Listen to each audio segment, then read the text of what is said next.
chemicals. I'm breaking in and shaping up, then checking out on the prison bus. This is it, the apocalypse. Whoa.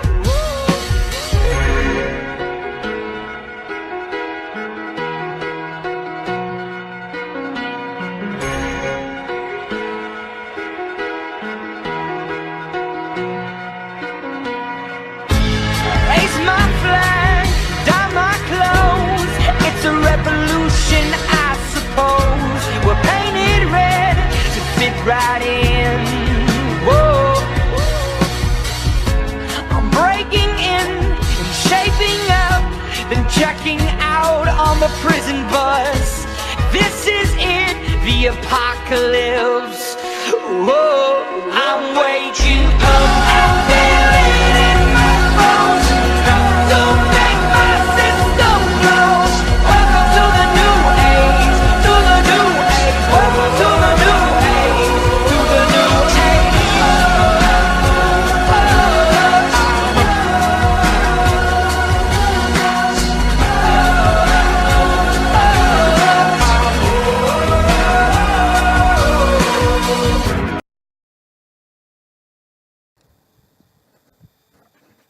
Las primeras sepulturas predinásticas, antes del 3100 a.C., eran unos rudimentarios fosos excavados en la arena a modo de criptas y cubiertos con losas de piedra.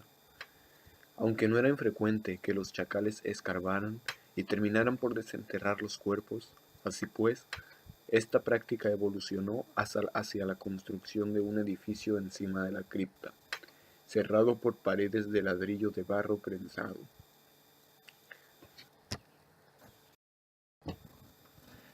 Hubo alguna revolución perdurable y radical en la arquitectura egipcia, esa fue la protagonizada por el faraón Zoser, también llamado Djoser, y su arquitecto y primer ministro, Imhotep, con la construcción de la pirámide y el complejo funerario de Saqqara, al sur de la capital de Menfis durante la tercera dinastía.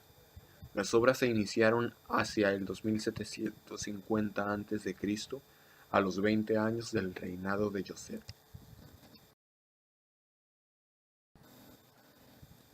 Imhotep introdujo dos tipos de innovaciones.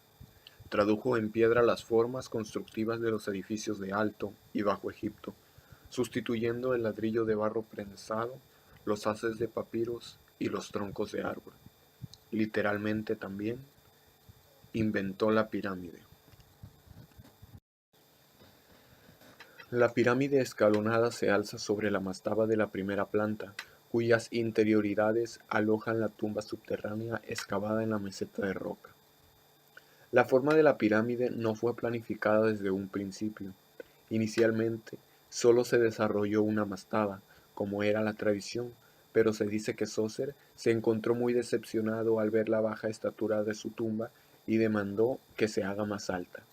Es así que al genial arquitecto Imhotep se le ocurrió crear una plataforma encima de la primera, y luego otra, y otra, hasta un total de 6. Para ello, iba ampliando las mastabas de la base, lo cual es evidente al haber colapsado una parte de la pared, revelando su estructura interior. Las razones que impulsarían a Zoser a llevar a cabo este cambio sin precedentes, y el por qué Imhotep lo proyectó de esta manera y no de otra, son indiscutibles. Pero lo cierto es que la forma piramidal fue adoptada inmediatamente por los sucesivos faraones, quienes más tarde irían suavizando la superficie de las caras de la pirámide, rellenando los huecos de los escalones, hasta darle la forma lisa que todos conocemos. Las pirámides de Gizeh. Los historiadores de la antigüedad apreciaron el carácter especial de las pirámides de Gizeh. De hecho, les concedieron el privilegio de figurar en primer lugar entre las 7 maravillas del mundo. El trío de Gizeh representa la culminación de la edificación piramidal, que ya no sería superada jamás por ningún otro monumento egipcio. La primera que se encontró es la más septentrional y la de mayor tamaño de las tres fue erigida por Keops. El segundo faraón de la cuarta dinastía anterior fue construida por el hijo de Keops, Kefren, el tercer faraón de la cuarta dinastía. Más tarde, al suroeste de la pirámide central, el faraón Miquerinos, hijo de Kefren, construida la tercera y más pequeña de las tres. Las pirámides son como montañas cuyas piedras fueron elevadas una a una desde el nivel del Nilo hasta la meseta. En torno a cada una de las pirámides se extiende un extenso conjunto funerario. Los egipcios solo tenían herramientas de madera, piedra y cobre, y no disponían de vehículos a ruedas. Así, pues para deslizar los bloques de piedra debieron usar rodillos a una especie de trineos, o tal vez se fijaban unas plataformas de madera en forma de media luna a los bloques cúbicos, lo que permitiría a unos pocos hombres acarrear las piedras. No existe ningún relato de la época sobre cómo se construyeron las pirámides ni cuántos hombres se emplearon en ello. Según los datos recogidos por Heródoto sobre el asunto, 2000 años después, para construir la pirámide de Keops se emplearon 100.000 hombres en periodo de 3 meses y la construcción duró 20 años. Existe una interpretación sobre las pirámides según la cual tuvieron un fin puramente práctico. Las pirámides eran consideradas como gigantescas vents. Sus piedras de coronamiento eran doradas y desde ellas el espíritu del faraón saludaba a Ra. Al atardecer del día de su entierro, esta interpretación viene elevada por la palabra Mer, pirámide en egipcio. Los jeroglíficos egipcios, el prefijo M significa lugar o instrumento. El carácter R, cuyo significado es lugar para ascender, se escribió con un símbolo que parece una escalera espalda con espalda, o tal vez la vista lateral de la pirámide escalonada.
El templo de Khonshu Karnak en Egipto es un templo que contiene todos los elementos básicos de un templo egipcio, con un antepatio de entrada, una sala hipóstila pública y el secos interior, o sea, el santuario o residencia del dios al que solo los sacerdotes tenían acceso.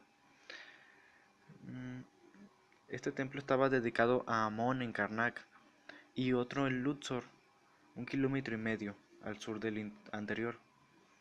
El templo de Luxor estaba dispuesto aproximadamente en paralelo a la orilla del Nilo, mientras que el del eje de Karnak apuntaba al este, concretamente hacia el lugar donde sale el sol, a mediados del invierno. En el templo de Karnak se podían notar algunos elementos egipcios de arquitectura, por ejemplo una larga avenida jalonada de esfinges que conducía a un pilono de entrada, una sólida muralla de parámetros inclinados, perforada por una estrecha puerta de entrada. El pilono estaba coronado por una gola egipcia y ranuras. Se accedía a un gran patio descubierto con robustas columnas, formando un pórtico corrido. El Secos es un santuario o residencia del dios al que solo tenían acceso los sacerdotes. El punto principal del Secos era una cámara que contenía la barca ceremonial en la que se desplazaba la estatua de la divinidad durante los festejos religiosos. En la parte trasera del templo había una cámara en la que residía la imagen de la divinidad.